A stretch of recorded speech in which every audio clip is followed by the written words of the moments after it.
प्रणाम और आप सबको दीपावली की हार्दिक शुभकामनाएं। आप देख रहे हैं विश्व शांति दर्शन, जिसके जनक हैं MIT समूह के संस्थापक प्रोफेसर डॉक्टर विश्वनाथ दक्करा।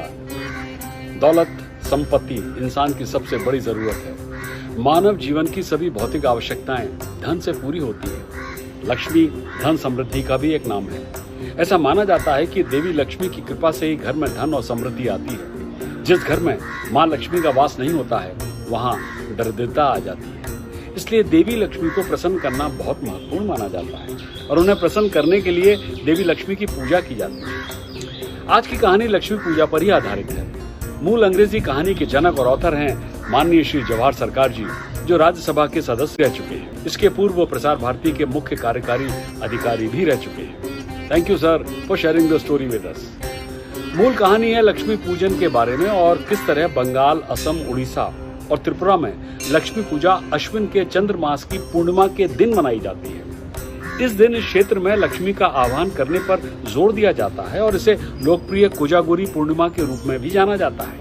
भारत के उत्तर और पश्चिम में लक्ष्मी पूजा कुछ दिनों बाद सबसे अंधेरी चंद्रमा की रात अमावस्या को दिवाली के रूप में मनाई जाती है। सारा जगत दीपों से भर जाता है। दक्षिण भारत में कुछ दिन पहले नवरात्रि के 9 में से 3 रातों के दौरान लक्ष्मी की पूजा करने की परंपरा है। भारत में एकता के बीच अनेक वर्षों तक विविधता इसी तरह फलती फूलती रही है। बंगाल और पूर्व की सामुदायिक लक्ष्मी पूजा उसी विशाल पंडाल में आयोजित की जाती है जिसमें दुर्गा पूजा और विजयदशमी भव्यता से मनाई जाती है। रोशनी और चकाचौंध के अभाव में लक्ष्मी कुछ अकेली और उदास दिखती है, क्योंकि वो दुर्गा परिवार और महिषासुर के लिए बने महान मंच के केवल एक अंश पर ही रहती है, विद्यमान रहती है। वहाँ वो थोड़ी छोटी और दबी हुई दिखाई देती है। शायद यही वजह है कि लक्ष्मी का पूर्वी भारत में कम असर दिखाई देता है। गरीबी और धीमा आर्थिक विकास नजर आता है। लेकिन जब अपने घरों में लक्ष्मी के आह्वान की बात आती है तो बंगाल और पूर्वी भारत के लोग उसके प्रति काफी समर्पित होते हैं। पंडालों में होने वाली पूजा से कहीं अधिक वास्तविक उत्साह घरों में होता है। घर की महिलाएं सफेद या लाल रंग में पैरों के निशान बनाती हैं। छोटे पैरों के जोड़े अक्सर लहराती पैटर्न के साथ, ताकि देवी लक्ष्मी उनके घरों का रास्ता खोज सके।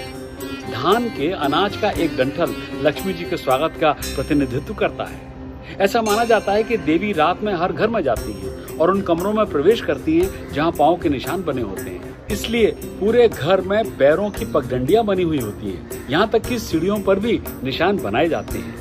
चावल के पाउडर से बने सफेद पेस्ट या लेप के साथ पुष्प डिजाइन की अल्पना कला बंगाल में महिलाओं के बीच एक शुभ परंपरा और कलात्मक अभ्यास दोनों हैं। जैसे कोलम, रंगोली, अर्पण और मांडना भारत के अन्य भागों में दिखाई देते हैं।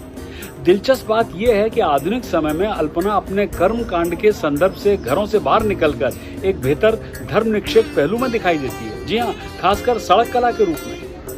रविंद्रनाथ टैगोर द्वारा निर्मित विश्वविद्यालय विश्व भारती के परिसर में मौसमी उत्सवों के दौरान विस्तृत अल्पनाएं मिलती हैं। आजकल त्योहारों के दौरान सड़कों पर विशाल और कल्पनाशील अल्पनाएं बनाई जाती हैं। अल्पना हमेशा सफेद रंग की हुआ करती हैं, लेकिन आधुनिक समय में ये कला रंगीन रंगोली से काफी प्रभावित हुई है। इसलिए आधुनिक पेंट और ब्रश का उपयोग कम हो गया है। बंगाल की लक्ष्मी कमल पर विराजमान है। उनकी गोद में धन का घड़ा और उनका अपना चारा है। वो 2 हाथियों द्वारा नहाए जाने की स्थिति में दिखाई नहीं देती है, जैसा कि भारत के अन्य हिस्सों में दिखाई देती है।